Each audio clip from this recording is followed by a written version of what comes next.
You know what, over the years, as I grew older, the word dream really changed a lot. When I was younger, my dreams was just like everybody else, like where I came from, to go to the league, the NBA basketball. The dream of playing basketball changed to the dream of putting my food in front of somebody.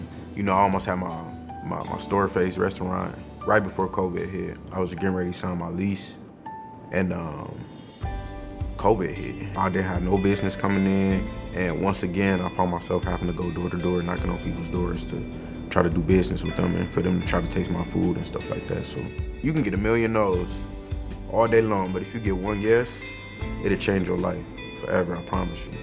Just learning to be an adult, that's really,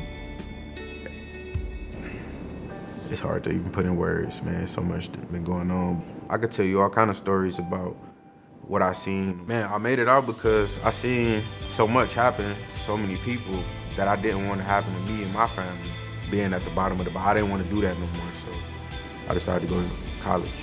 And then once I got to school and started, really trying, it really changed my life because more people wanted to taste my food and more people was contacting me about my food. I couldn't even believe that they was even considering somebody like me for an award like this on such a national stage.